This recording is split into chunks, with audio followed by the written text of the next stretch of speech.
안녕하십니까? 여러분에게 수익을 안겨주는 남자 베테합니다. 오늘은 영매매에 대해서 한번 같이 이야기를 해보고자 합니다. 우리가 보통 매매를 하면 추세대로 매매를 해야 됩니다. 그죠? 이 올라가는 그림에서는 어떻게 하든 이 조정 파동을 노리는 게 아니고 이 추세를 먹으려고 노력을 해야 됩니다. 이 영매매를 잘못했다가는 이 추세를 거스르는 매매를 하다가 큰 코 다치는 경우가 생깁니다. 그래서 우리가 가능하면 영매매는 우리 매매에서 배제를 하는 게 가장 좋은 모습이에요. 그런데도 불구하고 이 지수라는 애는 항상 이렇게 파동을 그리면서 올라가지 않습니까? 상승을 할 때도 조정 파동을 주고 또 올라가고 조정 파동 후에 또 그 다음 단계로 올라가고 그래서 이 파동들을 다 활용해서 영매매를 한번 해보고자 하는 분들이 의외로 많은 것 같아요. 그래서 우리가 황금 라인 매매에서도 영매매를 할 수 없느냐 하는 질문이 많아서 제가 이 시간을 준비를 했습니다. 자, 그러면 우리가 영매매를 할 수 있는 구간이 어디가 있느냐 한번 같이 한번 살펴볼게요. 황금 라인에서는 영매매를 할 수 있는 자리가 라인 근처에서 항상 나옵니다. 가장 첫 번째로 가능한 곳이 어디냐? 바로 확정 자리를 줄 때, 확정을 시켜줄 때 한 틱, 두 틱으로 이렇게 올리는 경우가 있습니다. 이런 경우에는 반드시 조정 파동이 조금 나와요. 그래서 이때의 조정 파동은 한 틱, 두 틱은 바로 추세대로 매매하는 것보다는 한 번은 역파동을 한번 타고 다시 한번 저점에서 올라타는 게 더 좋은 결과를 가져올 때가 상당히 많습니다. 이 부분하고요. 그 다음에 두 번째는 확정 후 목표치의 하프값에서 반등이 나올 때 이게 정말 가장 무서운 반등이 나오는 경우가 이런 경우가 있습니다. 그 경우 그 다음 세 번째는 1차 목표가를 찍고 또는 2차 목표가를 찍고 다시 그 안으로 되돌아 들어올 때 우리가 영매매가 가능한 이 세 가지 패턴이 있는데 하나하나 차트를 보면서 설명을 드리겠습니다. 가장 먼저 나스닥 금요일 모습입니다. 가장 최근의 모습이죠. 이렇게 저점을 찍고 상승 확정을 주는 라인이 76입니다. 76인데 여기 보시는 것처럼 이렇게 확정을 줄 때의 모습이 어떻습니까?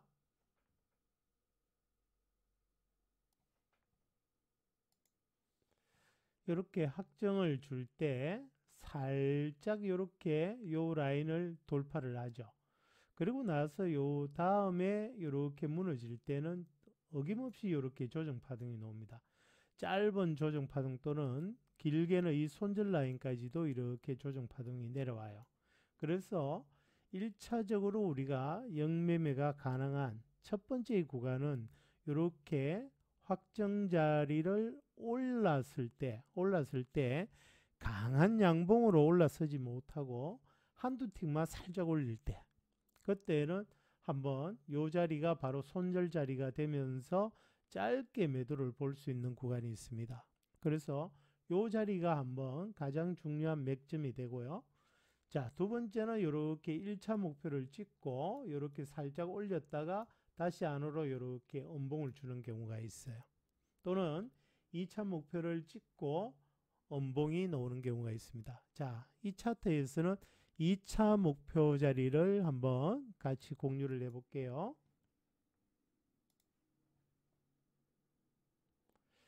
자, 2차 목표를 찍고 나서의 자, 여기에서 찍었죠. 그죠?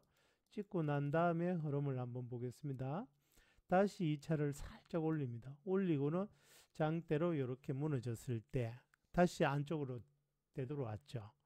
자, 이게 어떤 의미냐 하면 앞의 모습은 이 라인을 돌파를 못했죠.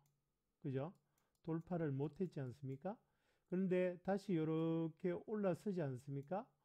올라섰던 1차 목표나 2차 라인을 올라섰던 애가 이렇게 다시 되돌림으로 들어올 때, 이때가 우리가 영매매를 할 수 있는 두 번째 찬스입니다.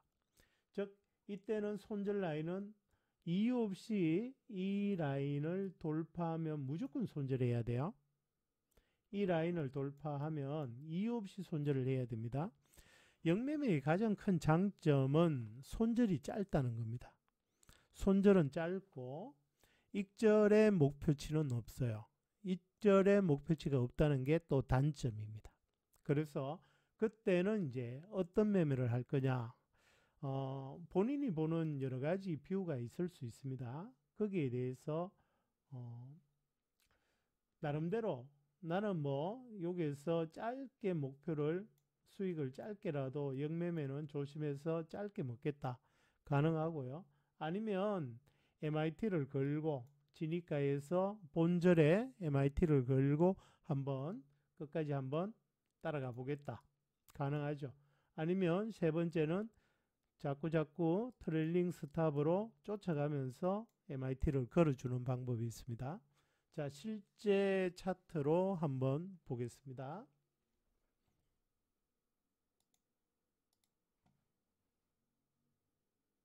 이렇게 되돌아온 애가 어떻게 움직이는지 같이 한번 볼게요.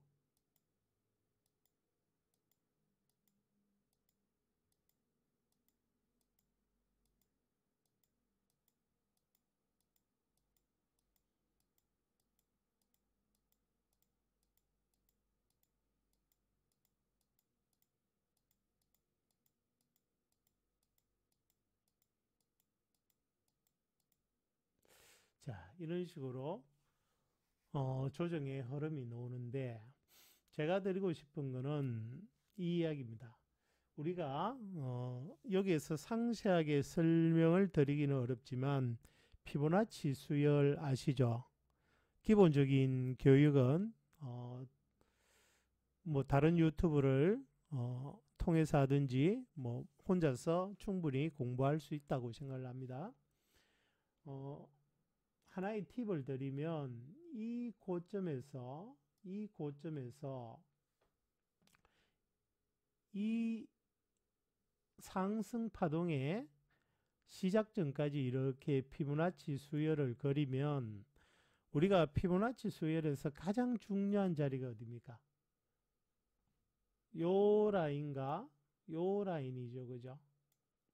즉 되돌림 비율이 38.2%,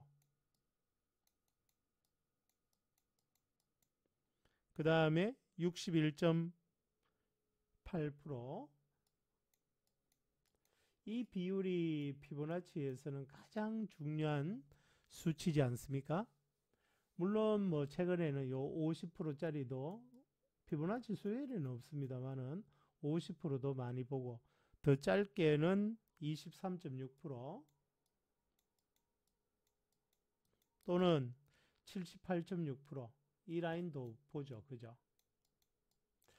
자, 그래서 이랬을 때에 가장 우리가 끌고 올 때의 목표치가 짧게는 23.6% 라인인 요 라인, 또는 38.2% 라인인 요 라인, 이렇게 나름대로는 정해서 이 영매매를 한번 해볼 수 있습니다.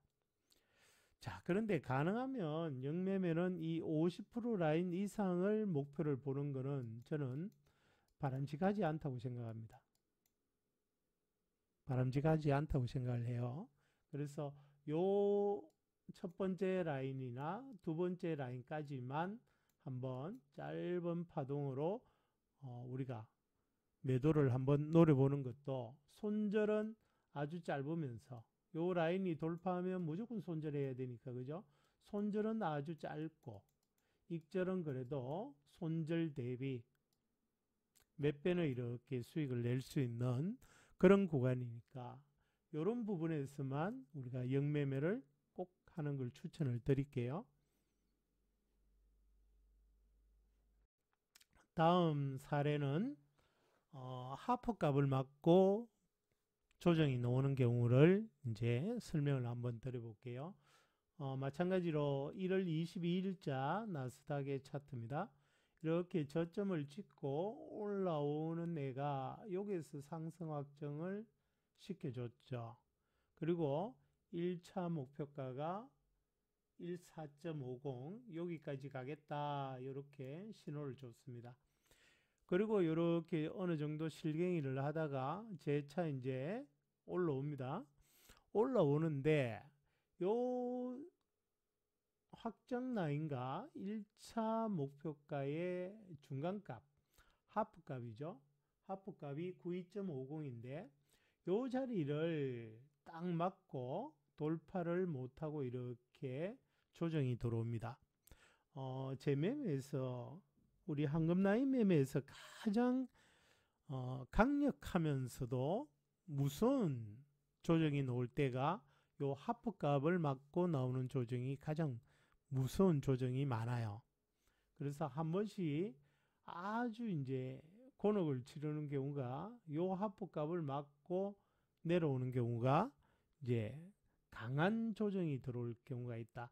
대부분은 이 조정은 이 확정 라인을 지켜줘야 됩니다. 그래서 여기서 실갱이 하는 게 당연해요. 그런데 한번 이렇게 무너지죠. 어째 다시 회복을 했습니다. 회복을 하고 또다시 두 번째 또 무너졌습니다. 이때는 상당히 조심해야 됩니다. 이 조정은 상당히 조정이 폭이 깊을 수 있습니다.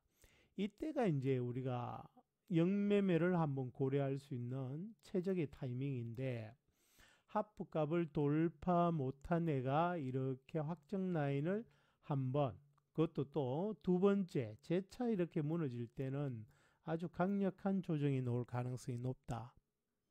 그 조정은 손절을 시키겠다가 아니고 이 매수를 잡고 있는 세력들 또는 개인들을 떨궈내기 위해서 나오는 아주 강력한 조정이거든요. 그래서 그 조정이 숨도 쉬지 않고 내려와 가지고 이 정확하게 손절 라인을 지켜주면서 여기까지 단숨에 밀어버립니다. 밀어버리고 이렇게 다시 올라와서 이 자리를 다시 회복을 하거든요. 그러고 나서의 모습을 같이 한번 보도록 하겠습니다.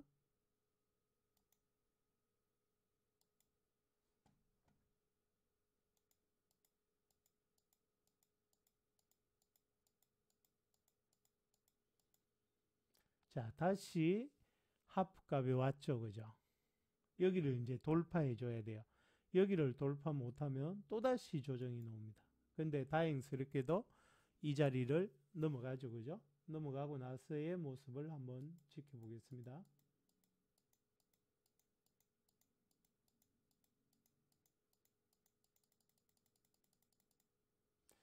자, 이렇게 해서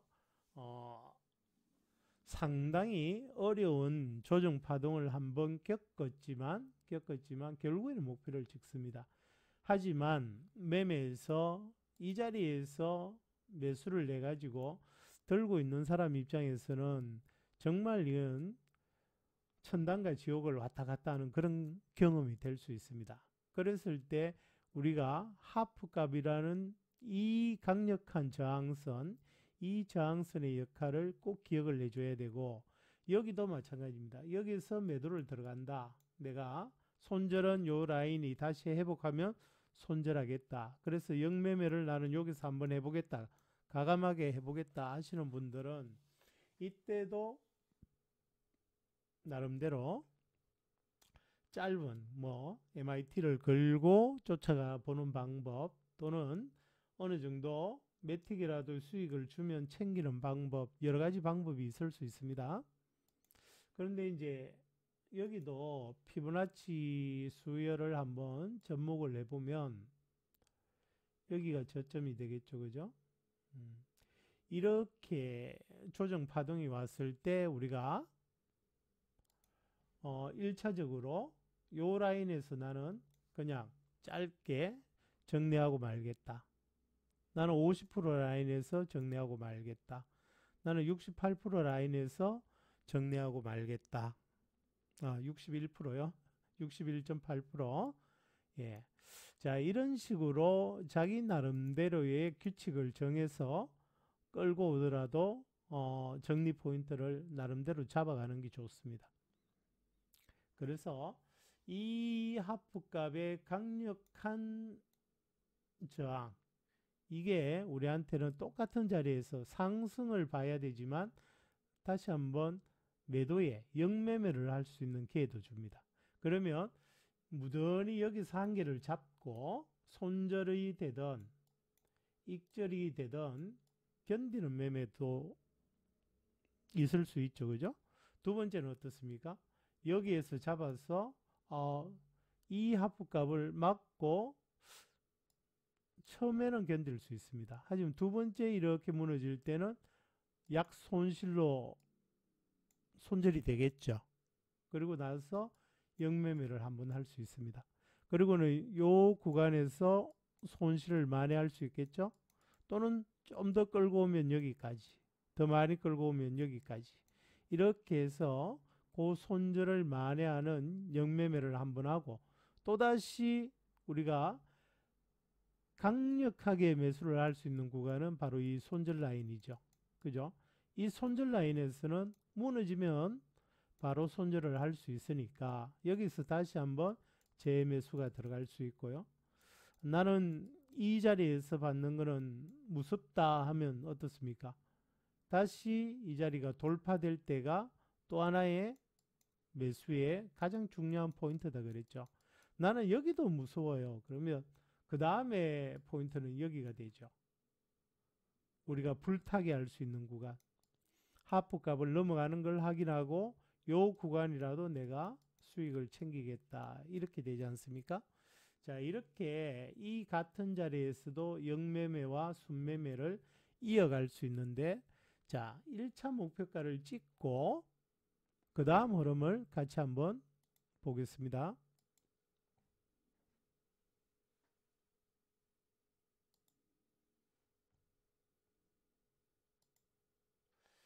자, 이렇게 한번 올랐었다가 다시 되돌림으로 원봉으로 이렇게 이 자리를 무너뜨리죠. 요럴 때가 우리가 1차 라인, 2차 라인이 이렇게 돌파됐다가 무너질 때가 매도를 할 수 있는, 역매매를 할 수 있는 구간이다 그랬습니다. 즉, 요 손절을 잡고 여기에서 매도가 공략이 가능합니다. 그래서 그 다음에 장면을 같이 한번 볼게요.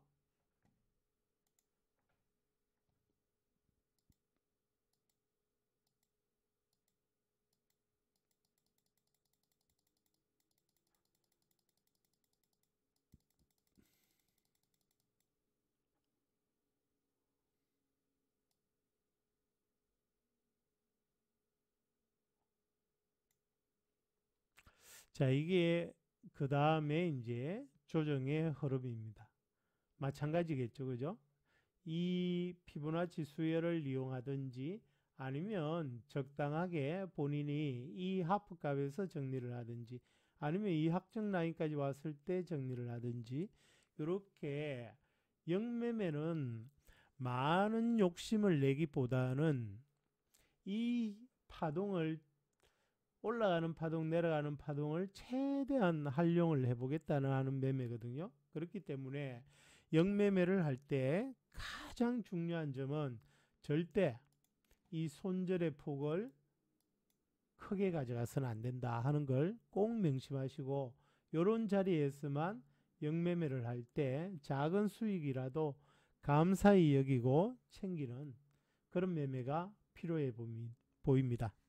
자, 오늘은 우리가 황금 라인에서 역매매를 할 수 있는 자리 세 가지를 알아봤습니다. 확정 자리를 한두 틱 올려줄 때, 그때는 그 확정 라인을 손절로 잡고 매도를 들어갈 수 있다.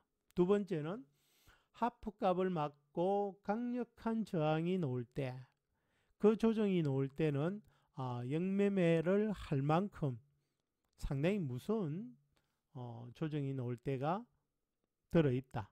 그래서 그 부분 그때는 반드시 확정 라인 무너지는 걸 확인하고 역매매를 해야 됩니다. 손절은 반드시 확정 라인이 돌파되면 반드시 손절을 해야 된다. 역매매이기 때문에. 마지막으로 세 번째는 1차 목표가 2차 목표가를 올리고 난 다음에 재차 무너질 때, 이때가 우리가 마지막으로 또 역매매를 해볼 수 있는 구간이다. 이렇게 세 가지를 설명을 드리고 오늘의 이야기는 여기에서 마치겠습니다. 감사합니다.